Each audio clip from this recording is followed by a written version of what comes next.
Um cheiro acre dominava a escuridão. A cripta de Nicholas ficava num compartimento secreto, após intermináveis túneis que se espalhavam por sob a terra do velho cemitério, no lado sul da cidade. Nicholas era o mais sábio, o mais velho dos sábios. Era o tutor de Irã. Transmitira a ele seus conhecimentos, parte de sua experiência com humanos, certos poderes malditos, alguns conselhos necessários. Era conselheiro dos escolhidos, apenas dos escolhidos.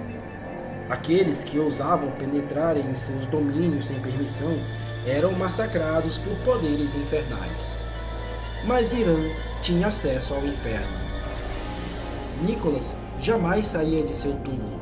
Havia decidido ocultar-se para sempre. Fizera o voto negro, uma greve de fome eterna que o transformara num vampiro poderoso e resistente. Sofrera dores terríveis, mas seu corpo, morto-vivo, suportara todas as aflições da fome. Renascera da dor com profundos conhecimentos e assim sobrevivia entre as brumas da vida e da morte. Irã parou diante da estátua de pedra que indicava o aposento de Nicholas e concentrou-se no chamado.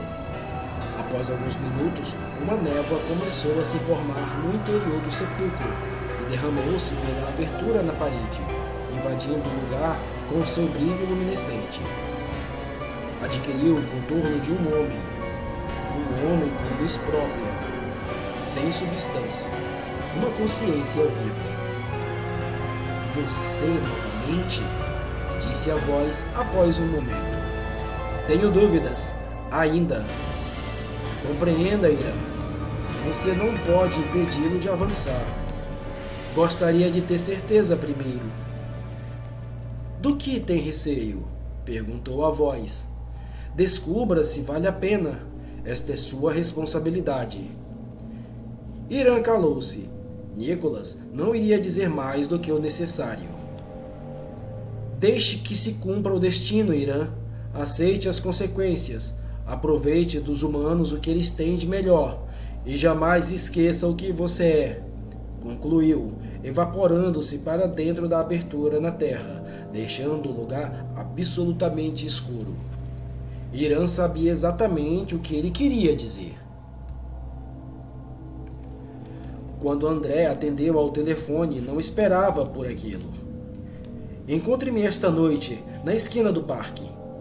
Sentiu o coração bater mais forte. Era a voz de Irã, do outro lado da linha. Muitos dias já haviam passado desde o encontro no parque com Neil e os outros. Dias de dúvidas e desânimo, noites insônias de preocupação e desconfiança. Por quê? Perguntou, ainda ressentido. Um clima constrangedor instalou-se entre eles. Após um momento de silêncio, Irã disse, precisamos conversar. E a voz desapareceu, deixando André sem saber o que pensar. Foi sem medo que ele atravessou a rua e caminhou para encontrar Irã. Deixara seus receios trancados na gaveta junto ao livro maldito dos vampiros, que já lera dezenas de vezes. E via-se agora apenas acompanhado de suas incertezas. Mas tinha o pressentimento de que aquele seria um momento especial, um verdadeiro encontro. Irã não estava lá. Pelo menos era isso que parecia. André encostou-se no muro do parque e esperou. Que tipo de conversa teriam? Precisavam esclarecer muitas coisas. Sabia que ele e sua irmã estavam namorando. Até onde iriam com aquilo? O que pretendia, afinal? Eram perguntas que gostaria de fazer. Eu também tenho perguntas a fazer, disse uma voz atrás dele. Irã surgira de repente, como uma maldita aparição. André assustou-se, mas disfarçou, tentando mostrar que tinha as emoções sob controle. Está sozinho? Perguntou desconfiado, olhando a rua aparentemente deserta. Agora não estou mais.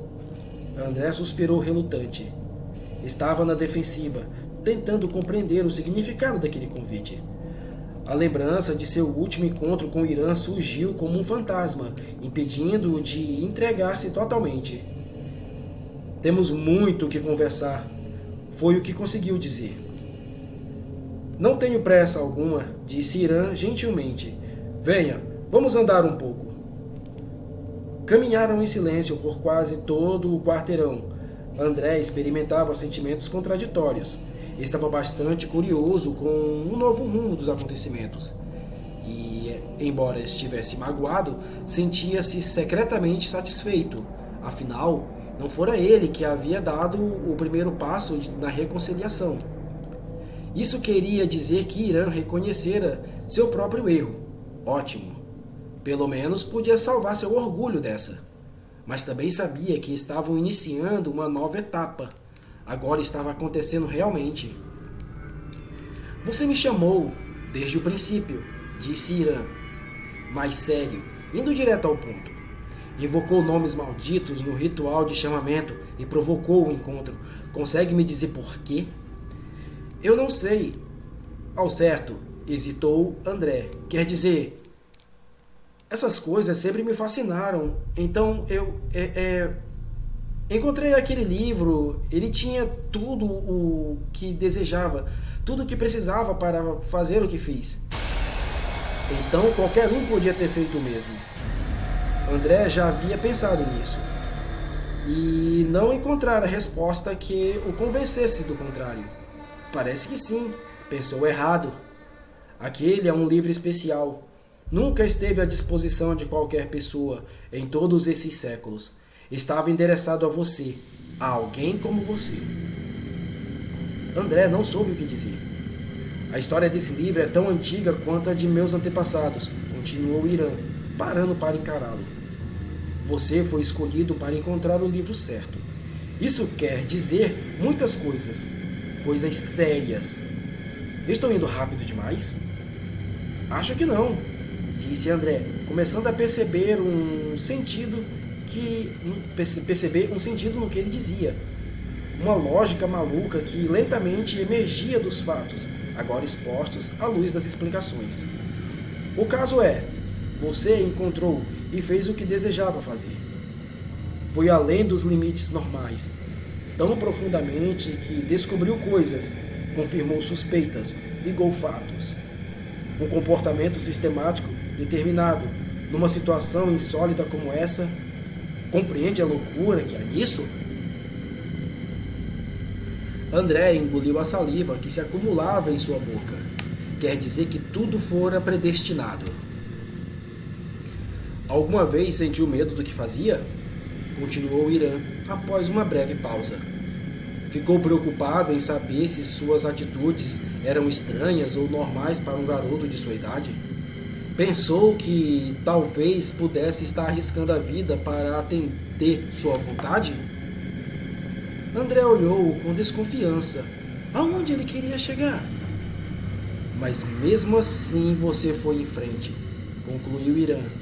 Garotos normais não agem assim. Não sou louco, disse André secamente. Eu sei que não. E confio que não há nada de errado com você ou com seu comportamento. Fique tranquilo. É apenas a força da tradição agindo em você. Não estou entendendo. Você é um guardião.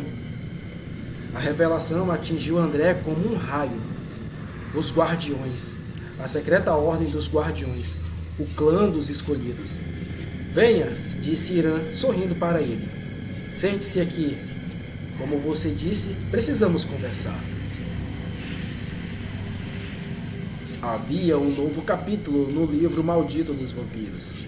As páginas surgiram do nada, brotaram misteriosamente de algum lugar infernal, para serem lidas naquele preciso momento, exatamente como dissera Irã. Fazia parte do jogo. O conhecimento se revela de acordo com a maturidade do iniciado. André estremeceu. Parecia mesmo que a loucura se instalara em sua mente.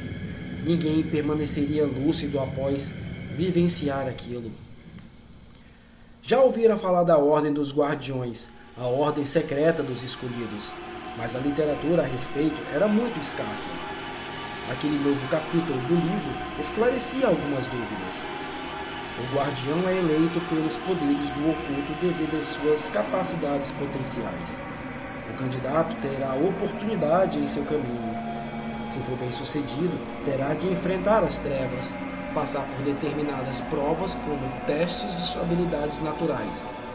Tais provas têm o objetivo de edificar seu caráter e ajustá-lo ao trabalho para o qual foi chamado. Deverá desenvolver seu conhecimento e autodomínio. Se demonstrar força interior, interesse, coragem e um genuíno esforço para merecer a iniciação, ela será deflagrada. André lembrou-se das palavras de Irã ao despedir-se. Você vai lutar para reter o que existe de humano em você, mas é inútil quando se é escolhido. Isso tem um preço. A moeda é o conhecimento. André sorriu secretamente. Suas preferências, tão mal compreendidas desde que era garotinho, tinham agora razão de ser. O que parecia anormal a outras pessoas, na realidade, já indicava seu interesse verdadeiro, sua tendência de pesquisar do oculto. Essa compulsão fizera seu trabalho lenta e pacientemente, guiando-o através dos anos, até o ponto em que agora se encontrava. E não havia sido em vão. Claro que não. Ele era especial. Sempre soubera disso ao olhar seus colegas de escola. A distância que se interpunha entre eles era gigantesca, descomunal. Um abismo que de desencontros os separava. Fora uma criança estranha e solitária. Crescera voltado para outros interesses, além da escola e do futebol. Apenas seu pai o compreendia. Olhava-o com ternura e aprovação, como se entendesse o quão difícil era relacionar-se com as pessoas. De modo que compreendera facilmente os pontos de sua conversa com Irã naquela noite em que descobrira sua verdadeira vocação. Havia sido atraído para a escuridão através de um caminho místico, sobrenatural. Era a tradição agindo sobre ele. Não desejava tanto conhecer os vampiros? Pois aí estava a revelação. De modo que agora só restava ir em frente. Talvez descobrir até que ponto chegaria em tudo aquilo. Talvez procurar provar a si mesmo que seria capaz de enfrentar os horrores da iniciação, pois ela viria em breve. Encontraram-se no boliche. Luke, como sempre, estava com péssimo humor. Já infernizara a vida de Boris e a de Damon com seus comentários grosseiros e ameaçadores durante toda a noite. Estavam aguardando a chegada de alguém importante. Pelo menos era isso que parecia. Luke ficara muito agitado desde que atendera um telefonema horas atrás. A bola correu pela pista com velocidade redobrada. Chocou-se contra os pinos, fazendo um barulho dos diabos. Ganhei mais essa! Ele gritou rudemente. Alguém quer perder mais dinheiro? Perguntou desafiadoramente para um grupo que observava. Estúpidos! Resmungou, enquanto se afastava para pegar outra cerveja. A pessoa que esperavam surgiu com os guarda-costas assim que ele voltou do bar. Era um oriental de pequena estatura, snob e afetado. Sentou-se numa mesa ao fundo, onde não havia muita luz. Acenou para a garçonete e pediu uma bebida. Só depois deu permissão para que o Luke se aproximasse. E então? Conseguiu falar com ele? Perguntou o interessado. Antes de responder, quero saber se você conseguiu a grana. Luke odiava o modo autoritário com que ele falava. Precisava controlar-se para não perder a calma e estraçalhar seu pescoço ali mesmo. Imaginou arrancar-lhe a cabeça e jogá-la pela pista de boliche a fim de fazer mais uns pontos. Riu para disfarçar sua fúria. O que pensa que está fazendo? Disse o oriental com ar de desprezo. Meu mestre não deseja perder tempo com tipos sem concentração. É perda de energia. Luke respirou fundo e sorriu, aproximando-se dele. Olhe, alguém já lhe disse por que meu nome é Luke? Não, disse o homem distraído, espetando uma azeitona. Bem, então vou lhe explicar. e no movimento brusco, agarrou o paletó do oriental, puxou-o para perto de si. Os dois guarda-costas quiseram reagir, mas Boris e Damon surgiram, impedindo-os de seguir em frente. Na verdade, continuou Luke, apertando o colarinho do homem o mais que podia. Meu nome é Bad Luck, e para os entendidos, Bad significa mal. Quer descobrir por quê? Não vejo razão para isso, sussurrou o oriental, quase sufocando. Então vamos recomeçar, seu merda. Conseguiu falar com ele? Sim. Ótimo! Exclamou, soltando o homem sobre a mesa. E quando ele vai me receber? Na próxima semana. Luke levantou-se satisfeito, tirou o envelope do bolso da calça jeans e jogou na cara do sujeito. Nunca mais fale comigo desse modo. É perigoso para sua saúde. E saiu, seguido pelos outros vampiros.